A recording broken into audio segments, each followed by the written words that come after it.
शिवजयंतीनिमित्त किल्ले रायगडावर शिवज्योत नेण्याकरता शिवभक्तांनी गर्दी केली। हाती शिवज्योत आणि भगवे झेंडे घेऊन छत्रपती शिवाजी महाराजांचा जय जयकार करत राज्यभरातून शिवभक्त रायगडावर दाखल झाले।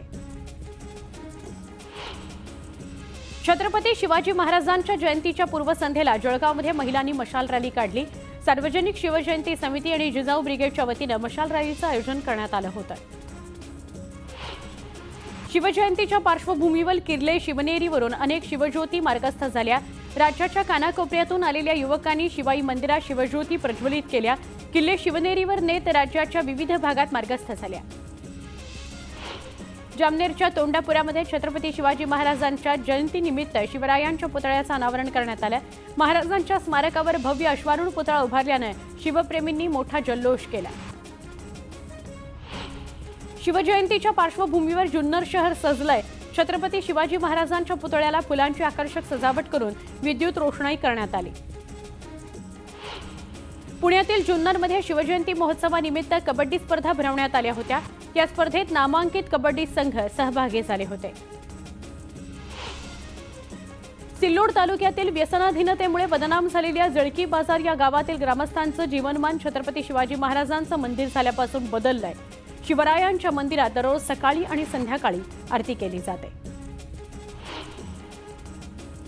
उत्तर प्रदेशातील आग्रा इथल्या ऐतिहासिक किल्ल्यात शिवजयंती साजरी करण्यात येणार आहे। या कार्यक्रमाला मुख्यमंत्री देवेंद्र फडणवीस, एकनाथ शिंदे आणि अभिनेता विकी कौशल उपस्थित राहणार आहेत। किल्ले शिवनेरीवर उद्या मुख्यमंत्री आणि उपमुख्यमंत्र्यांच्या प्रमुख उपस्थितीत शिवजन्मोत्सव साजरा होणार आहे आणि त्याच पार्श्वभूमीवर किल्ले शिवनेरीवर विविध आकर्षक रंगांच्या फुलांची सजावट करण्यात आली आहे। हिंगोलीच्या आजेगाव इथं छत्रपती शिवाजी महाराजांच्या पूर्णाकृती पुतळ्याचं अनावरण करण्यात आलं। यावेळी मनोज जरांगे यांची उपस्थिती होती। बदलापुरातील उल्हास नदीच्या तीरावर छत्रपती शिवाजी महाराजांच्या अश्वारूढ पुतळ्याचं अनावरण करण्यात आलं। मुख्यमंत्री देवेंद्र फडणवीस यांच्या हस्ते अनावरण करण्यात आलं। मालवणच्या राजकोट किल्ल्यावर छत्रपती शिवाजी महाराजांच्या पुतळ्याची नव्यानं उभारणी केली जाते। या पुतळ्याचा पायाभरणी समारंभ आज पालकमंत्री नितेश राणेंच्या हस्ते होणार आहे। शिवजयंतीनिमित्त मनमाडसह मालेगावात जय्यत तयारी करण्यात आली। यंदा प्रथमच महिलांच्या नेतृत्वात शिवजयंती साजरी केली जाणार आहे।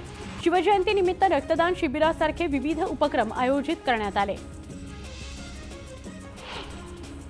छत्रपती शिवाजी महाराजांच्या जयंतीनिमित्त जळगावातील चोपड्यात शिवकालीन वस्तू आणि शस्त्र प्रदर्शन मांडण्यात आलं।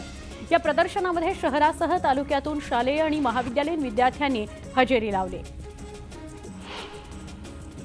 शिवजयंती सोहळ्यासंदर्भात केंद्राकडून राज्य प्रशासनाला निर्देश देण्यात आले। पंतप्रधान नरेंद्र मोदी यांच्या ऑनलाईन उपस्थितीत उद्या शिवजयंती उत्सव साजरा केला जाणार आहे। छत्रपती शिवाजी महाराजांच्या जयंतीनिमित्तानं पुण्यामध्ये भव्य मिरवणुकांचं आयोजन करण्यात आलं। यासाठी शहरातील अनेक भागातील वाहतुकीमध्ये मोठे बदल करण्यात आले। शिवजयंतीनिमित्त महाराष्ट्र सरकारनं हा दिवस ड्राय डे म्हणून घोषित केला आहे। या दिवशी छत्रपती शिवाजी महाराजांना आदर म्हणून राज्यभरात दारू विक्रीवर पूर्णपणे बंदी आहे। शिवजयंतीनिमित्त आज शिवतेनी किल्ल्यावर विविध कार्यक्रम होणार आहेत। पारंपरिक शिवजन्म सोहळा आणि छत्रपती शिवाजी महाराजांना मानवंदना दिली जाणार आहे। तसंच यंदा शिवभक्तांना किल्ल्यावर प्रवेश पत्राविना प्रवेश मिळणार आहे। आमदार शरद सोनवणे यांनी पत्रकार परिषदेत ही माहिती दिली। एक महत्त्वाची बातमी बघूयात। मुंबई नाशिक महामार्गावरील भिवंडी तालुक्यात येवई गावाच्या हद्दीतील आरके लॉजिस्टिक वर्ल्ड गोदाम संकुलातील गोदामवाले गोडाऊन या पहाटेच्या सुमारास तिथे आग लागलेली आहे। अचानक आग लागलेली आहे। आग लागण्याची घटना कशी घडली ते समोर आलेलं नाही। गोडाऊनमध्ये फर्निचर, प्लास्टिक, दाणे आणि तेलाचा साठा आहे। सुदैवानं कोणतीही जीवितहानी झालेली नाही। अजून आगीचं कारण अस्पष्ट आहे। घटनास्थळी भिवंडी अग्निशमन दलाची एक गाडी दाखल आहे। आग विझवण्याचे प्रयत्न सुरू आहेत।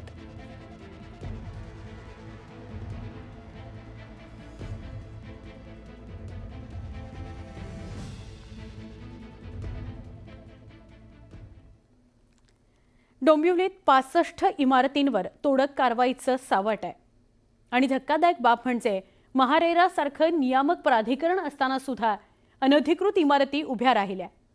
कशा पद्धतीनं अब्जावधींचा घोटाळा करण्यात आला, पाहुयात रिपोर्ट.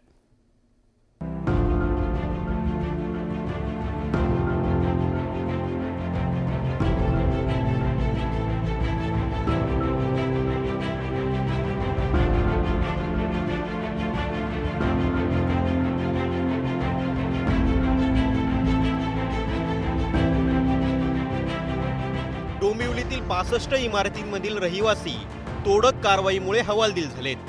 या रहिवाशांना हायकोर्टात कोणताही दिलासा मिळाला नाही. इमारतींचा रेरा नंबर आणि कागदपत्र पाहून रहिवाशांनी फ्लॅट विकत घेतले होते. मात्र आता झालेल्या फसवणुकीला जबाबदार कोण, असा प्रश्न निर्माण झालाय.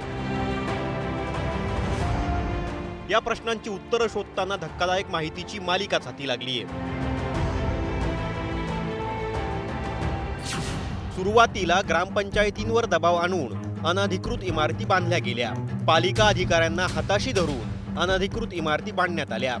परिणामी फसवणूक टाळण्यासाठी महारेरा कायदा आणला गेला. मात्र हा महारेराच महाघोटाळ्याचा आधार ठरला.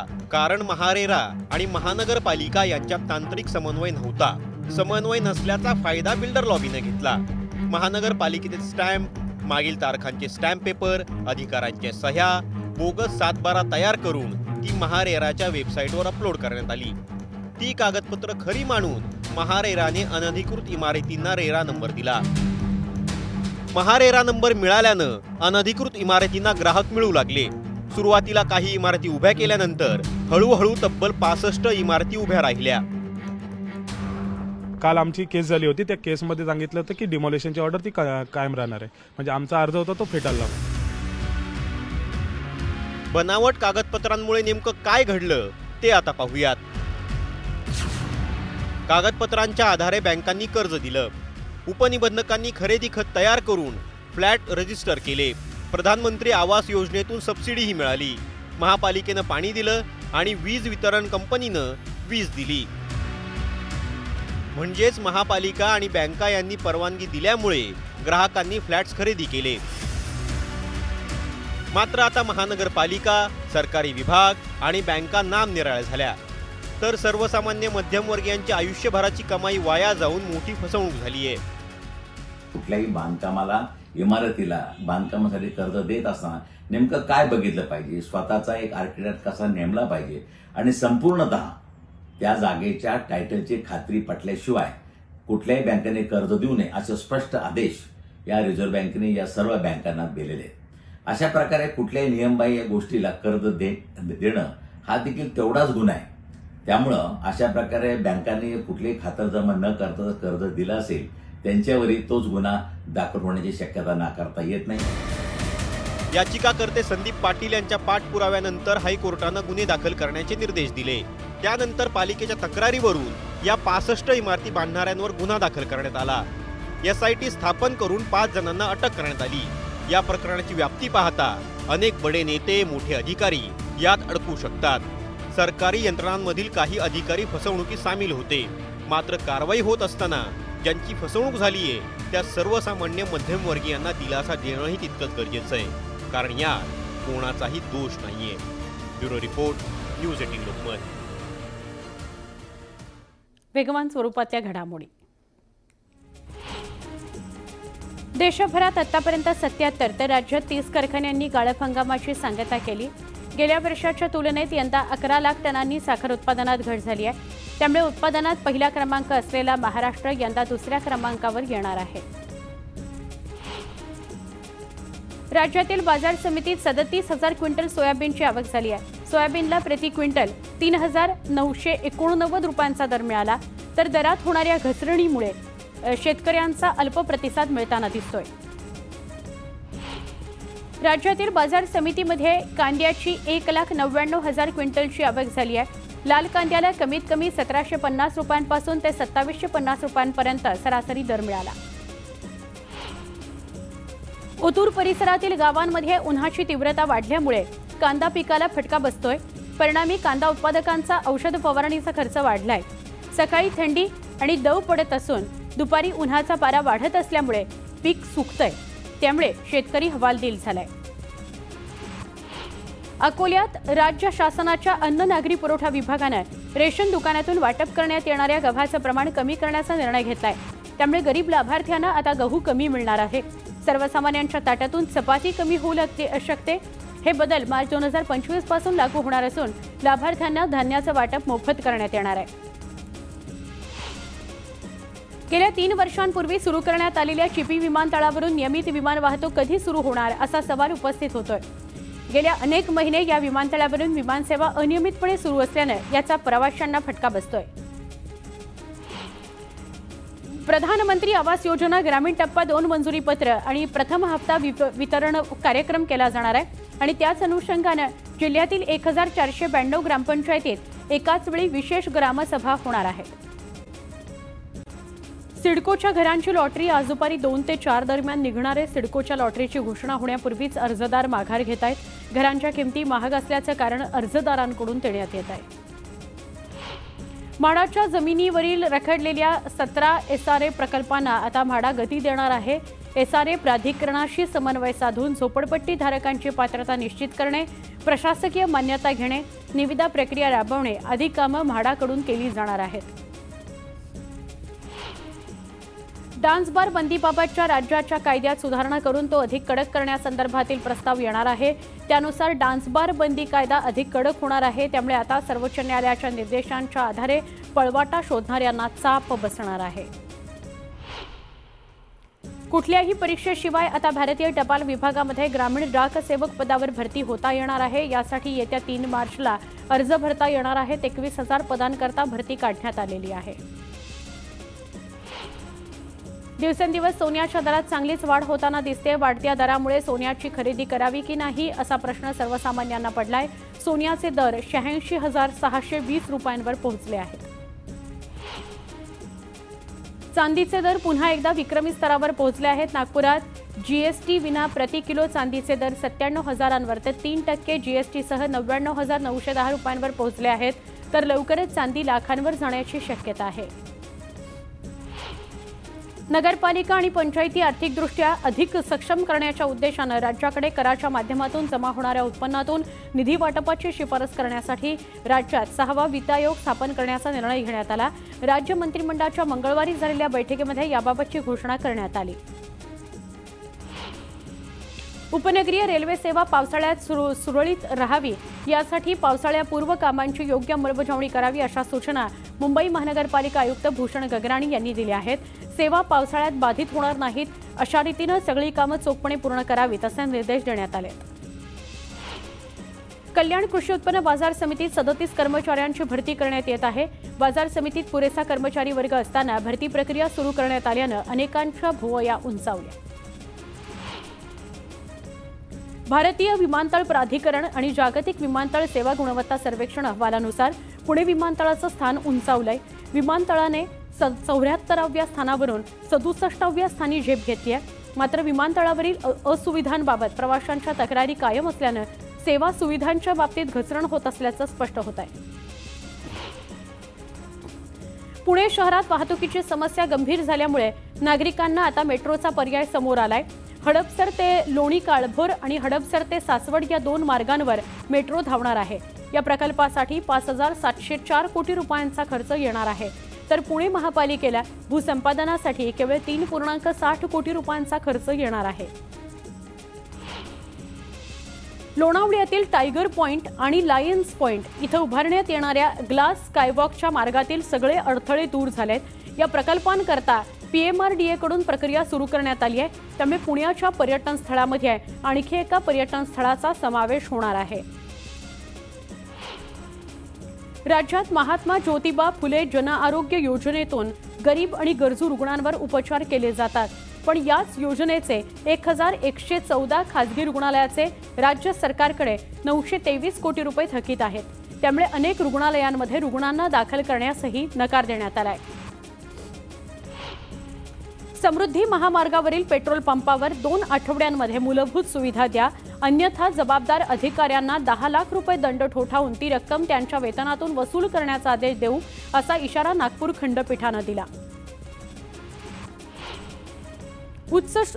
उच्च सुरक्षा नोंदणी क्रमांक बसवण्यासाठी परिवहन विभागानं अंतिम मुदतीत 1 महिन्याची वाढ केली आहे. त्यामुळे आता 30 एप्रिल 2025 पर्यंत पाटी बसवण्यास परवानगी देण्यात आली आहे. धारावी पुनर्विकास प्रकल्पांतर्गत पोटमाळ्यावरील अपात्र रहिवाशांचं पुनर्वसन करण्यात येणार आहे. मात्र 2022 नंतरच्या अतिक्रमित अपात्र बांधकामांना पुनर्वसन योजनेचा कोणताही लाभ मिळणार नाहीये, असं धारावी पुनर्वसन प्रकल्पाकडून स्पष्ट करण्यात आलं. मुंबई किनारी रस्ता प्रकल्प म्हणजेच कोस्टल रोडवरील वाहनांचा अपघात रोखण्याकरता आरटीओकडून विशेष मोहीम राबवण्यात आली आहे. गेल्या 6 दिवसांमध्ये विभागाच्या पथकानं वाहनांची तपासणी केली. या मोहिमेत एकूण 596 दोषी वाहनधारकांवर दंडात्मक कारवाई करण्यात आली आहे. राज्य सरकारकडून संजय गांधी निराधार अनुदान योजना आणि श्रावणबाळ सेवा राज्य निवृत्ती वेतन योजना राबवली जाते. मात्र या योजनेतील तब्बल 10 लाख लाभार्थ्यांची बँक खाती आधार कार्डाशी जोडली गेली नसल्याचं स्पष्ट झालंय. त्यामुळे गेल्या 2 महिन्यांपासून या लाभार्थ्यांना अर्थसहाय्य बंद करण्यात आले. ऊर्जा कार्यक्षमता सुधारण्यासाठी मंत्रिमंडळ बैठकीत जल, ऊर्जा अशा प्रकल्पांना 2,869 कोटींची मंजुरी देण्यात आली. या प्रकल्पामुळे योजनेसाठी लागणाऱ्या दरवर्षी सुमारे 398 दशलक्ष युनिट विजेची गरज भागवली जाणार आहे. कल्याण डोंबिवली महापालिका क्षेत्रातील 65 इमारतींवर होणाऱ्या तोडीच्या कारवाईनं नागरिक हवालदिल झालेत. या बांधकामांना अधिकारी जबाबदार असल्याचा आरोप आता करण्यात येतोय. या अनधिकृत बांधकामांच्या तक्रारींवर अधिकाऱ्यांची चालढकल करत असल्याचं समोर आलंय.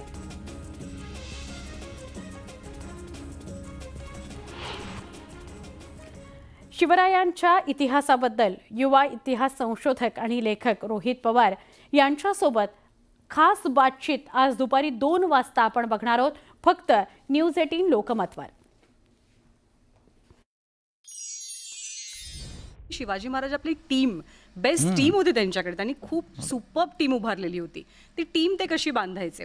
आता बघा, आपल्याकडे प्रत्येक कंपनीमध्ये एक HR मॅनेजमेंट नावाचं एक खातं असतं. हो. त्या खात्याचं काम काय असतं की स्किल्डफुल लेबर किंवा स्किल्डफुल एम्प्लॉय आपल्यासोबत असणं, त्याच्याकडनं ते स्किल्ड वर्क करून घेणं, जर नसेल काही एक्स्ट्रा हवं असेल तर त्याला ते ट्रेनिंग देणं.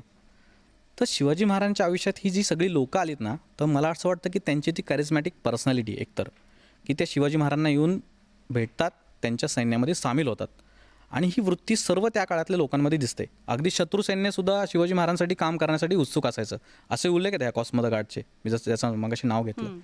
त्याच्यामुळं लिडरशिपचं मी जसं म्हणालो की फक्त लिडरशिप करणे नाही तर लीडर तयार करण्यात, म्हणजे ज्यांची नावं आपल्याला आढळतात की ही टीम का बांधली, तर शिवाजी महाराजांना माहीत होतं की कुणाला काय काम दिलं पाहिजे.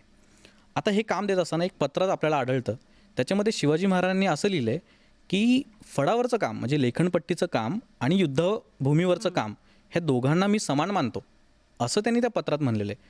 त्याच्यामुळं शिवाजी महाराजांना माहीत आहे की कुणाला युद्धभूमीवर पाठवायचं आहे, कुणाला आपल्याला फडावरती काम करायला ठेवायचं आहे. अजून काही